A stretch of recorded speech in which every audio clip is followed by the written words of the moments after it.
Boa noite, amigos. O dinheiro veio da Fomento Paraná. Dizem que já está nas mãos da Justiça para desapropriar as casas que ainda estão sendo residências de famílias ao lado do aeroporto para a chegada do famoso e já histórico e já velhíssimo ILS. Mas eu faço uma pergunta a você, telespectador. Para onde vai o tiro de guerra? O pessoal que vai desapropriar a prefeitura, a justiça, já conversaram com o Ministério do Exército? Vão perder o tiro de guerra? Porque ainda no ano retrasado, o tiro de Londrina estava indo embora para Toledo. Só não o foi porque o londrinense, o Ezer Cantor, muito bem relacionado com alguns amigos generais, segurou o tiro em Londrina. Mas como está aí, olha, Londrina que se cuide. Aí vão dizer, mas o que é o tiro?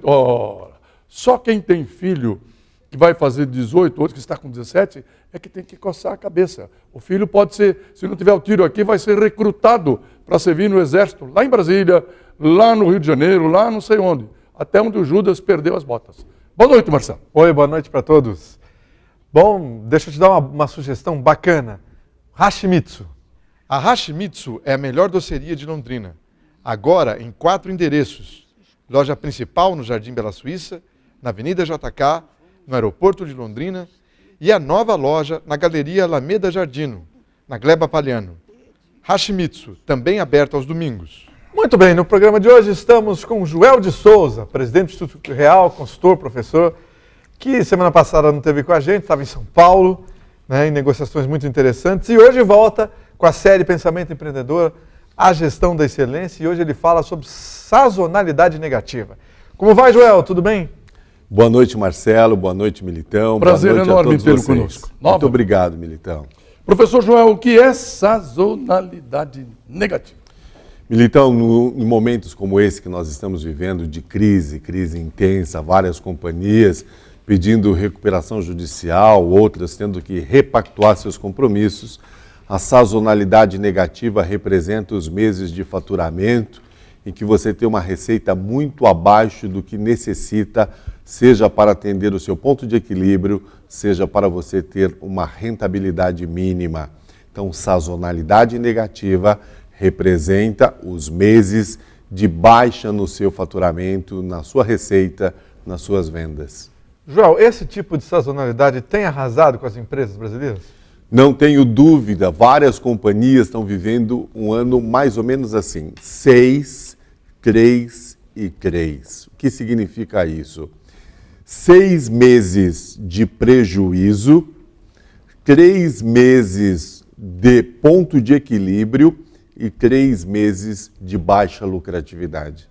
Imagine você ter uma companhia onde você tem 6 meses de prejuízo, 3 meses de ponto de equilíbrio e 3 meses de baixa rentabilidade. Essa é uma sazonalidade mais do que negativa. É uma sazonalidade que deixa a sua companhia com um grande prejuízo. Aí, nesse momento, quais são as contramedidas? O que é que o empresário tem que fazer com urgência, professor?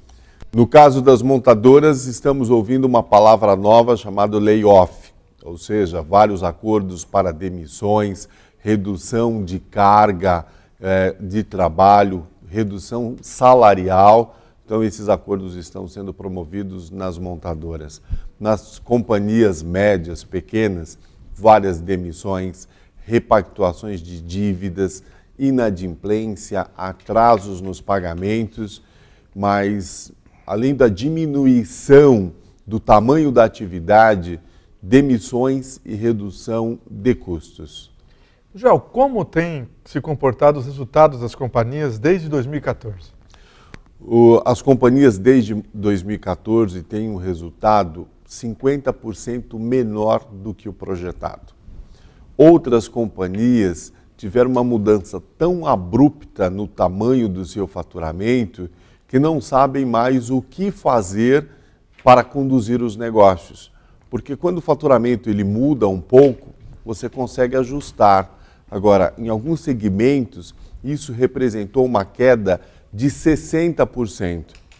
Uma companhia 60% menor, na maioria dos casos, fica uma companhia inviável. Não tem como sustentar uma companhia com 60% a menos de faturamento.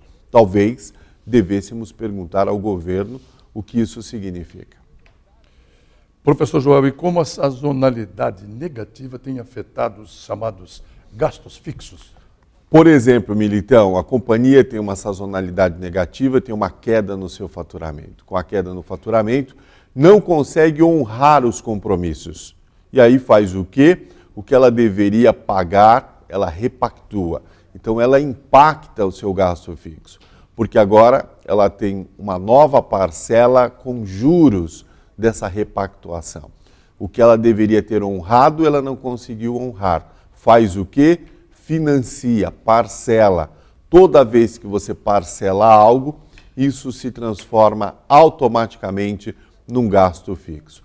Se o gasto fixo sobe, sobe também o ponto de equilíbrio. Se o ponto de equilíbrio sobe, sobe juntamente o quê? A obrigatoriedade de faturamento. Um dilema que as companhias estão enfrentando hoje. João, em função das repactuações das dívidas, as empresas têm aumentado seus gastos fixos? Isso é o que comentávamos há pouco. Você faz uma repactuação, parcela algo, esse parcelamento se incorpora automaticamente ao gasto fixo. Por isso que nesse exato momento, os empresários estão vivendo um dilema para definir qual vai ser o tamanho do gasto fixo suportável por suas companhias.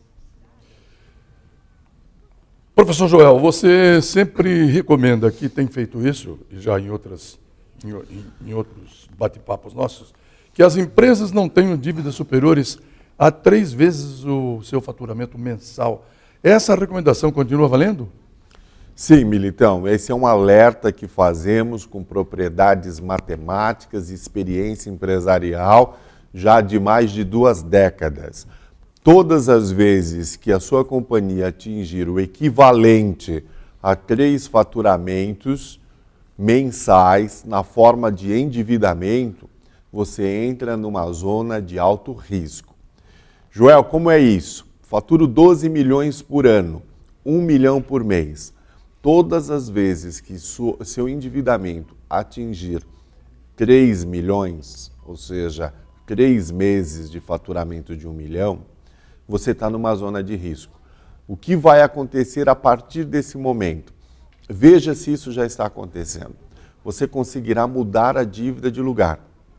A dívida está no banco A, você renegocia, ela vai parar no banco B ou no banco C, mas você acaba perdendo a sua capacidade de amortização real para tornar essa dívida uma dívida muito baixa ou quitar a dívida. Você perde essa capacidade de reduzir o valor da dívida.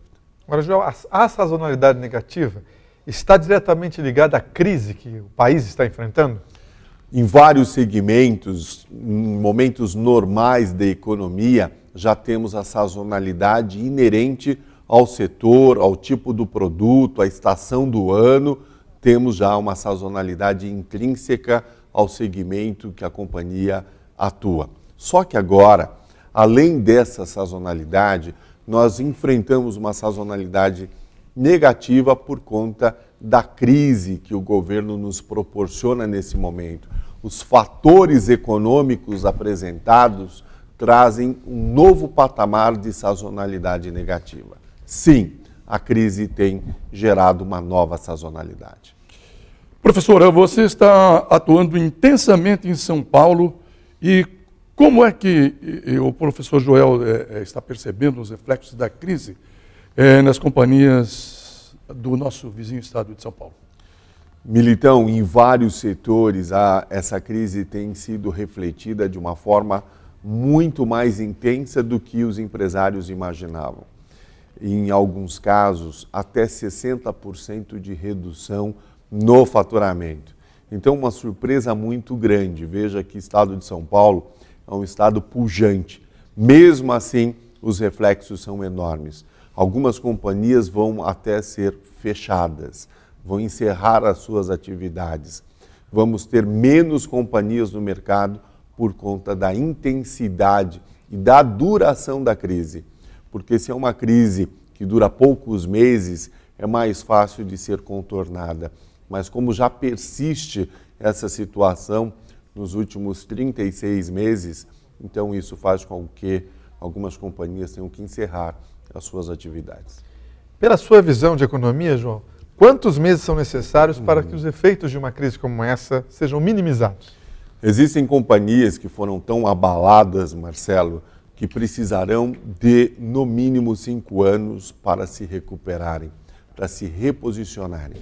5 anos após o final da crise, ou seja, quando se iniciar a retomada da recuperação econômica.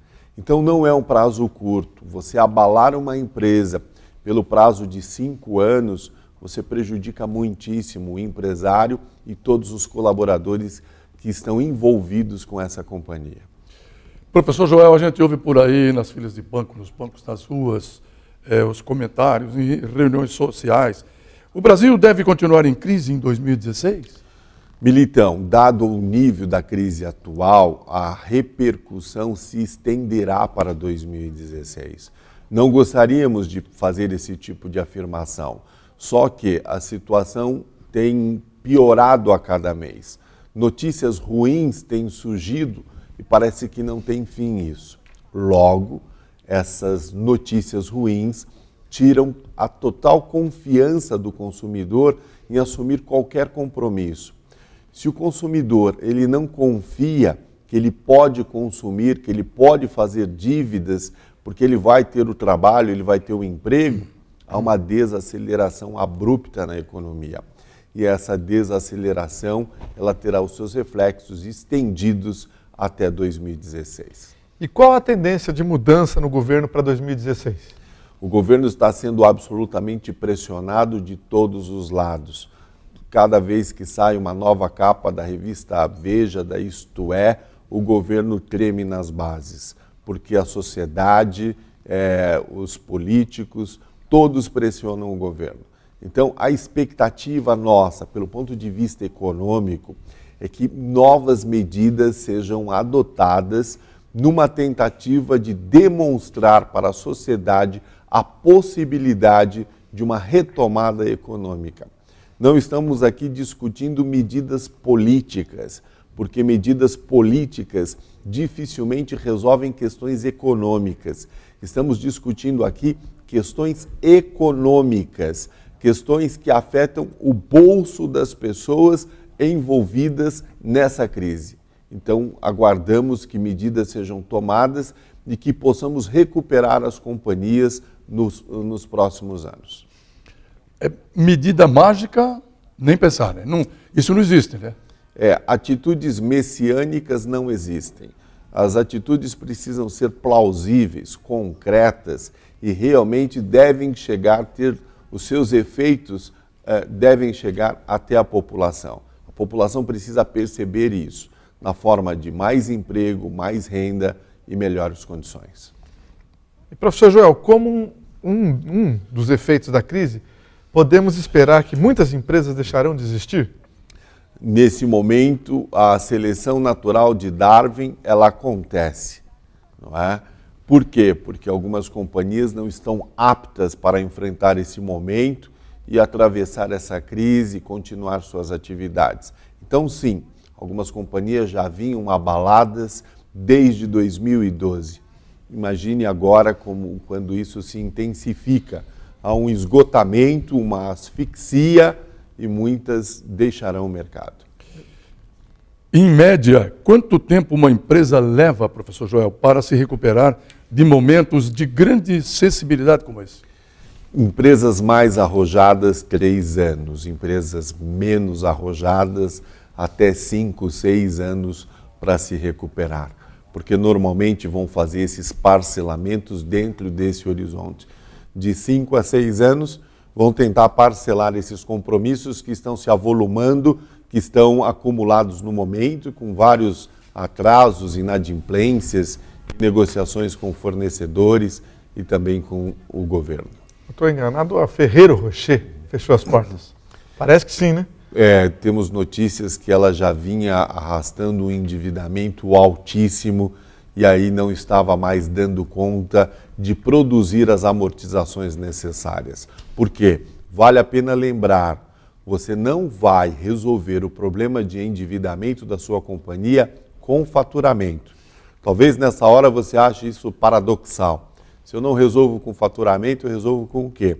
Você resolve com lucro, porque o faturamento pode não gerar lucro.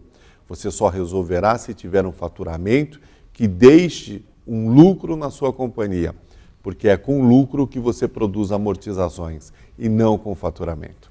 E você entende como plausível, Joel, os planos de recuperação judicial em que algumas empresas levarão 15 anos para se recuperar? Marcelo, quando você tem um payback de pagamento de dívidas de 15 anos, significa que existe uma probabilidade muito baixa dessa companhia se recuperar. Porque 15 anos são quantos governos diferentes? É um horizonte muito longo. Não acredito. Não teria fé de que uma companhia com payback de 15 anos para suas dívidas vai ter tudo certo, normal, linear, no horizonte de 15 anos. É muito difícil. Só mais uma perguntinha antes de ir para o intervalo.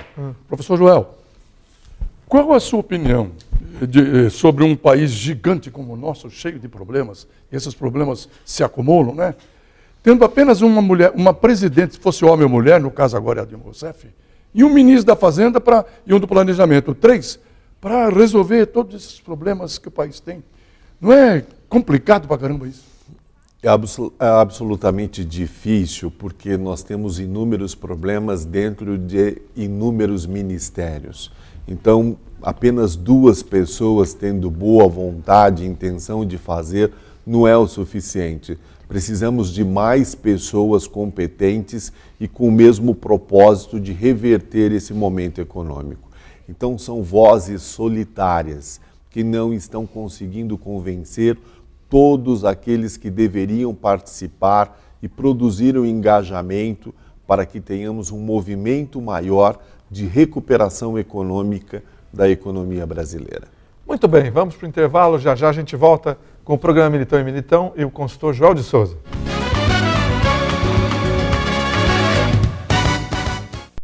Quadra Construtora apresenta Morar na Palhano é tudo de bom. Melhor ainda se for no Fountain Heat. 3 opções de plantas e lazer completo no alto da Palhano. Quadra, é bom para morar, é bom para investir. O momento mais gostoso do dia. Pode ser a sua hora do almoço, sozinho ou com a família. Na Xinxin é delicioso. Vem, aqui sempre é feito na hora. vem pra Xinxin, vem agora. Então avisa logo a galera. Sabor aqui não tem fim. Cardápio recheado te espera. Que delícia é comer na Xinxin. Seu momento de sabor. Quadra Construtora apresenta Morar na Palhano é tudo de bom. Melhor ainda se for no Fontaine Blanc. 3 suítes, 3 vagas na garagem, varanda gourmet e lazer completo. Quadra, quem compara, compra. Te espero de portas abertas pra te ver feliz todo dia. Aqui a magia é certa e a sua alegria é a nossa mania. Aqui tem de tudo, onde é mais fácil comprar. Perto de tudo, este é o seu lugar. Shopping Quintino, cada dia mais você. Quadra Construtora apresenta Fontaine d'Or Residence, o lugar perfeito para quem é muito especial. 3 e 2 quartos com suíte e lazer completo na Gleba Palhano. Quadra, é bom para morar, é bom para investir.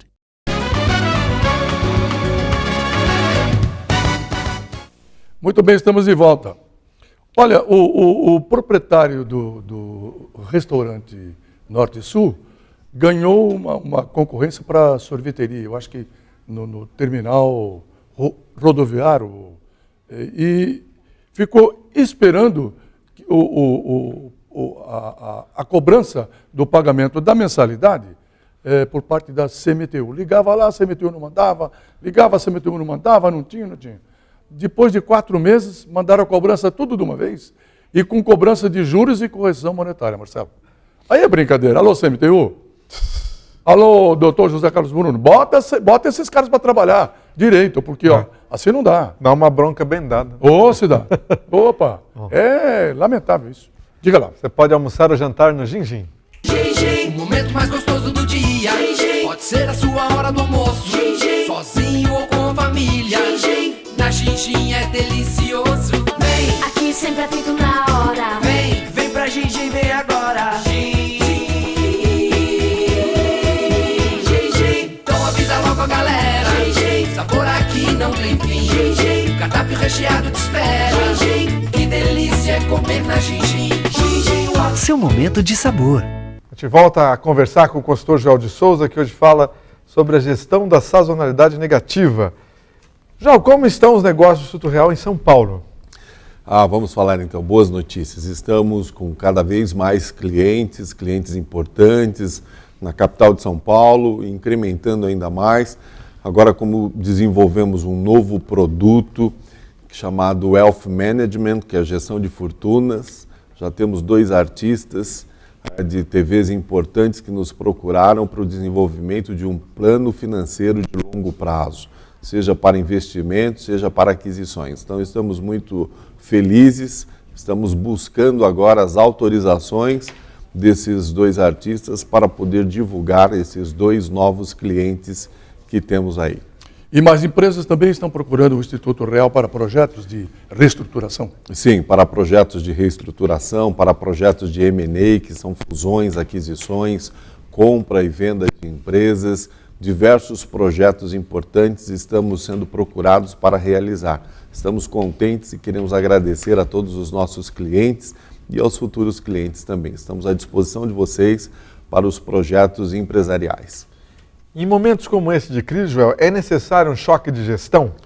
Absolutamente necessário, pertinente e cabível. Se não fizer o choque de gestão, você não muda esse cenário, você não transforma a sua companhia, você não sai dessa zona de prejuízo, não se recupera. Então, choque de gestão é sim preciso.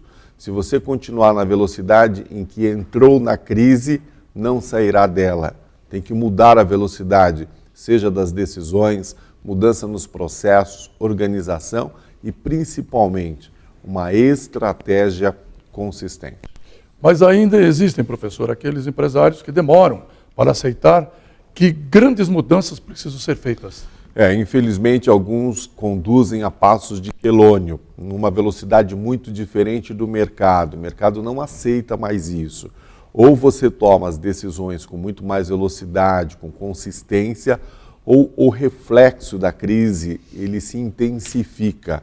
Você acaba pagando muito mais. Então, cuidado com isso. Tome as decisões com velocidade, faça o planejamento, chame a sua equipe, converse com todos e decidam em conjunto qual o melhor caminho para reverter o quadro atual. Nós temos visto, Joel, muitas empresas com impostos atrasados. Por que essa tem sido uma tendência no Brasil? Bom, se você tem menos dinheiro no seu fluxo de caixa, você passa a decidir o que você vai pagar. Sendo o governo um cobrador silencioso, ele é o primeiro que passa a ficar sem receber. Então, você não paga os impostos. E os impostos representam hoje bastante dentro de um fluxo de caixa. Quando chega o dia de você pagar esses impostos, os valores das guias são bastante elevados.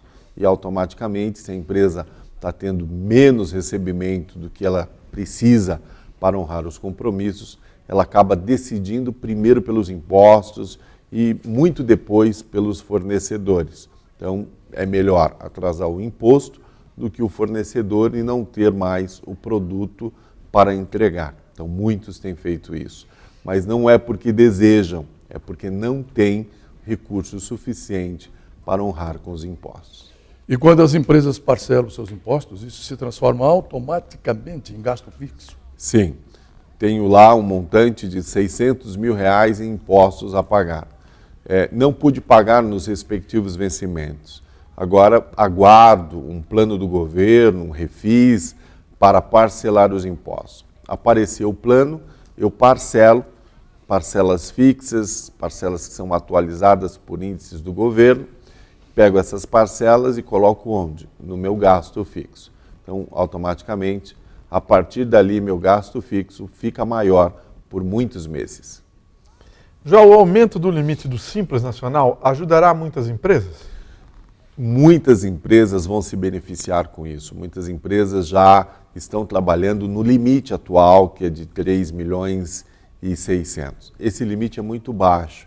A expectativa é que esse limite aumente para 12, 14 milhões, para que mais empresas continuem faturando sem mudar de regime, sem ir para o lucro presumido ou para outra modalidade.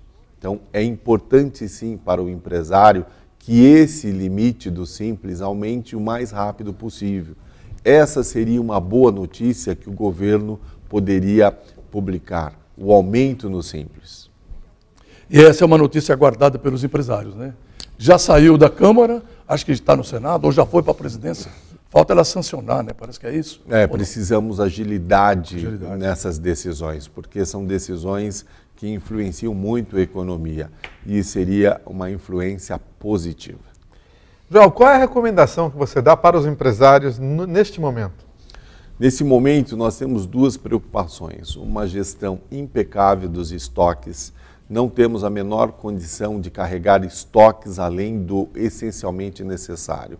Então, qual seria a regra? Mantenha o nível de estoque suficiente para não perder vendas, mas não mais do que isso. Por quê?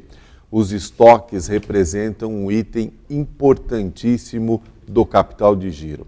Estoque em excesso significa desperdício de capital de giro, mau uso, má gestão do capital de giro. E aí, no momento em que o capital de giro é o oxigênio da sua companhia, como é que você vai usar mal esse capital de giro? Não pode, não tem condições de fazer isso. Cidadão, por exemplo, tem um mercadinho que abriu um aqui perto da televisão, agora chamado Tango. Até achei o nome bonito até, né? Sim. Corajoso o cara, logo para cá, quer dizer, é um cara que trabalha. Arrojado. Arrojado.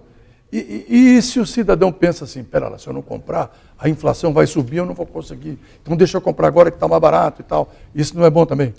Se ele não tem fluxo de caixa para isso, se ele não tem essa capacidade financeira, não deve fazê-lo, porque depois você pode ter mais títulos a pagar do que o seu fluxo de caixa é capaz de suportar.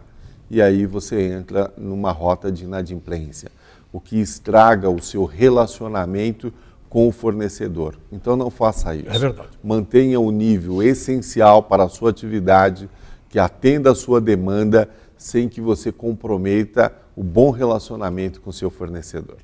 Professor João, na semana que vem você estará indo para Nova York, para novos estudos de estratégia. Marcelo, de forma bem disciplinada, nos últimos 5 anos, tenho ido para Nova York regularmente em busca de novos conhecimentos em várias áreas, de marketing, finanças, planejamento, análise de negócios, avaliação de empresas e principalmente de estratégia. Estratégia tem sido uma matéria cada vez mais importante para companhias no Brasil e no mundo todo. Então, estamos desenvolvendo esse diferencial competitivo na área de estratégia empresarial. Mesmo porque o que acontece primeiro ocorre em Nova York, é isso? Sim, a capital do planeta, tem grandes centros de pesquisa, centros tradicionais em universidades como Colômbia e também na Universidade de Nova York. Falando de notícias do Brasil agora, rombo nos Correios de 5,6 bilhões, Joel. Veja que essa é uma instituição que sucessivamente sofre com esses problemas de desvios.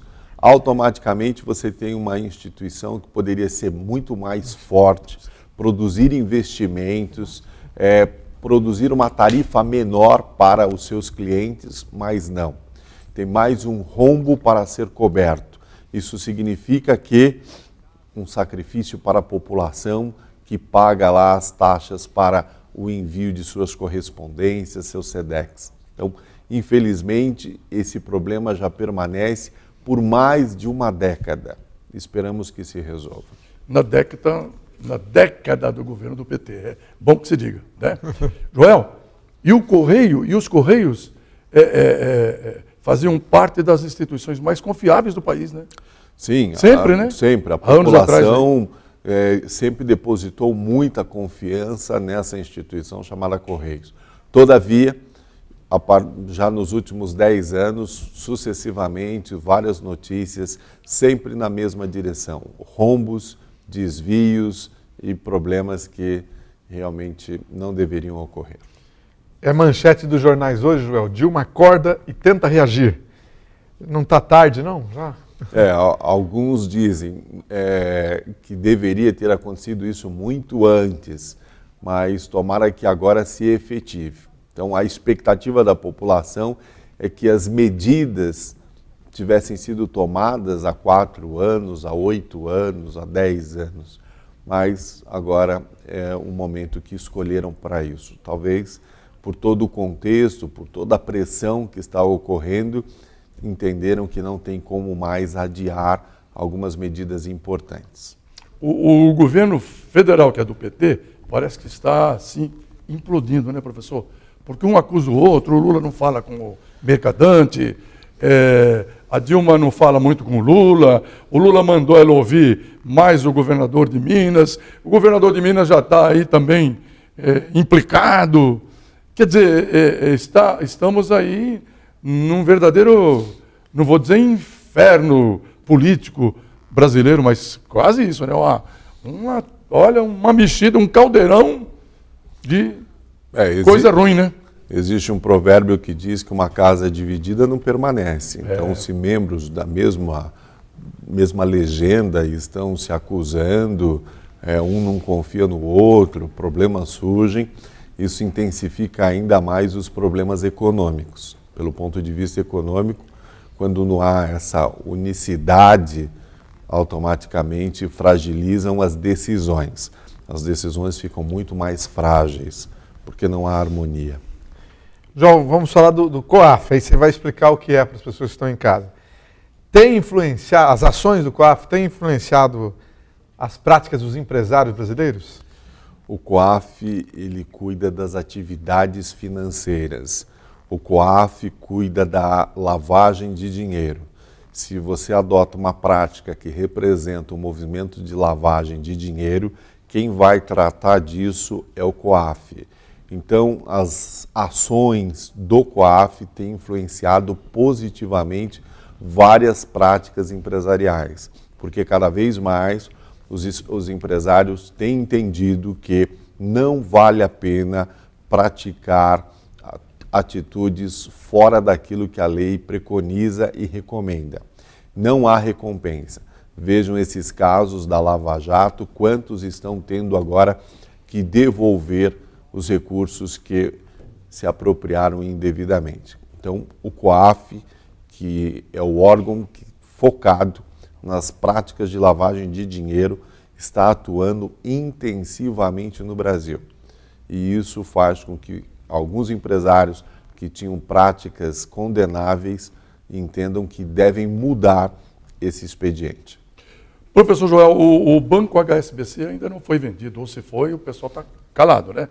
Mas dizem que o Banco Itaú não quer e que o candidato a comprá-lo seria o Bradesco. Aquela negociação com o Banco do Canadá parece que gorou, né? Ou foi apenas um ensaio, balão de ensaio e tal, né? Como é que fica se o Bradesco comprar realmente o HSBC? Ficam 2 bancos no Brasil, gigantes, né? É ruim para o país? É bom? Bom, acho, opinião minha, bom, acho que não é muito, né? Porque, né? Não, um movimento gigantesco de consolidação, onde teremos praticamente 3 instituições, Itaú, Bradesco, Santander, dominando o mercado.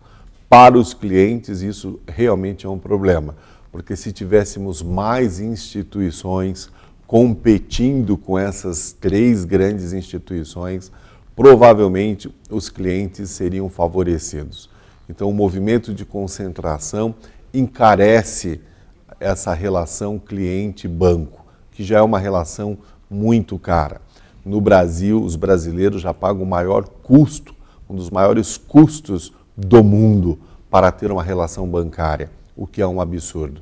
Todas as vezes em que esses bancos publicam seus balanços, os lucros são recordes. mas são recordes por quê? Porque pagamos as maiores taxas do mundo para esses bancos, para essas instituições. É verdade. Joel, cai 12,4% o número de pessoas físicas na Bolsa de Valores aqui no Brasil. Marcelo, a Bolsa de Valores não é um local para poupadores. O que eu quero dizer com poupadores? Poupador é todo aquele que tem uma reserva financeira que não pode ser exposta a um risco que ele não suporta. Então veja, os poupadores devem procurar os produtos de renda fixa, que são os produtos que pagam juros para você, e não os produtos sujeitos à valorização e desvalorização. O mercado de renda variável como a Bolsa de Valores. Então, muitos que estavam experimentando a Bolsa de Valores, mas são poupadores, estão deixando a Bolsa em direção à caderneta de poupança, em direção aos fundos de renda fixa, em direção aos papéis do governo, que pagam uma excelente rentabilidade e o risco é muito baixo. E a Bolsa da China? Só continuando no assunto Bolsa. O que houve com a Bolsa da China, Joel? A Bolsa da China, ela teve vários IPOs, lançamento de ações de companhias que não estão conseguindo entregar a rentabilidade prometida. Isso tem gerado uma fuga muito grande dos investidores que acabam colocando esses papéis à venda. Isso é péssimo para o mercado. Professor Joel, você vai para Nova York na quarta-feira próxima. Quarta-feira que vem, embarco para Nova York. Na quinta-feira já estarei lá com meus irmãos em Nova York. Foge um pouco do frio e pega lá agora a primavera ou já? Não, verão. Já vou para o verão. Já vai para o verão. Exatamente, alta temperatura. Sabe o que eu gosto de ver em Nova York? Eu já te falei uma vez. O que, aquelas executivas bonitas, bem arrumadas, sua pasta na mão. E muitas, não? Muitas. Não posso falar que gosto da mesma coisa, senão vou ter problema em casa depois. Não, mas é observação de homens de negócio. Apenas uma observação. Observação. Ok. Boa viagem, mas ainda voltaremos a conversar na próxima semana. Tá? Obrigado. Um abraço, professor Joel de Souza, consultor, presidente do Instituto Real. Obrigado, Marcelo Militão. Obrigado a vocês. Fiquem em paz, fiquem com Deus. Boa noite.